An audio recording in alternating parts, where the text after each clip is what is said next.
2025 ಜನವರಿಯಲ್ಲಿ Donald Trump ಅಧಿಕಾರ ವಹಿಸಿಕೊಂಡ ಬಳಿಕ ಪ್ರತಿದಿನ 8 ಮಂದಿ ಭಾರತೀಯರು ಯುಎಸ್ಎಯಿಂದ ಗಡೀಪಾರು ಆಗ್ತಿದ್ದಾರೆ.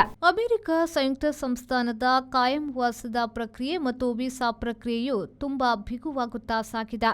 ಜನವರಿಯಲ್ಲಿ ಡೊನಾಲ್ಡ್ ಟ್ರಂಪ್ ಯುಎಸ್ಎ ಅಧ್ಯಕ್ಷರಾಗಿ ಅಧಿಕಾರ ವಹಿಸಿಕೊಂಡ ಮೇಲೆ ಪ್ರತಿದಿನ ಸರಾಸರಿಯಾಗಿ 8 ಮಂದಿ ಆ ದೇಶದಿಂದ ಗಡೀಪಾರು ಆಗ್ತಿದ್ದಾರೆ.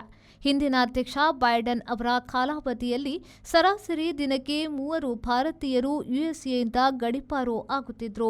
ಯುಎಸ್ಎ ವಿದೇಶಾಂಗ ಸಚಿವಾಲಯದ ಅಂಕಿಅಂಶಗಳ ಪ್ರಕಾರ 2020 ಜನವರಿಯಿಂದ 2025 ಜುಲೈ ಕೊನೆಯವರೆಗೆ 7,244 ಭಾರತೀಯರು ಬಹುಕಾರಣಕ್ಕೆ ಯುಎಸ್ಎಯಿಂದ ಗಡೀಪಾರು ಆಗಿದ್ದಾರೆ. 1,703 ಮಂದಿ ಕಳೆದ 6 ತಿಂಗಳಲ್ಲೇ ಟ್ರಂಪ್ ಅಧಿಕಾರಕ್ಕೆ ಬಂದಾಗಿನಿಂದ ಗಡೀಪಾರು ಆದವರಾಗಿದ್ದಾರೆ. ಇದರಲ್ಲಿ 864 ಮಂದಿಯ ಯುಎಸ್ಎ ಮಿಲಿಟರಿ ವಿಮಾನಗಳು ಭಾರತಕ್ಕೆ ತಂದು ಬಿಟ್ಟಿದ್ದವು. ಒಂದಷ್ಟು ಮಂದಿ ಬೇರೆ ದೇಶಕ್ಕೆ ಹೋಗಿದ್ದಾರೆ. ಇವನ್ನ ಮೀರಿ ಮತ್ತು ಕೆಲವು ಭಾರತೀಯರು ತಾವಾಗಿಯೇ ಯುಎಸ್ಎ ಬಿಟ್ಟು ಕೆನಡಾ, ಜರ್ಮನಿಗಳಿಗೆ ಹೋಗಿರುವುದಾಗಿ ತಿಳಿದು ಬಂದಿದೆ.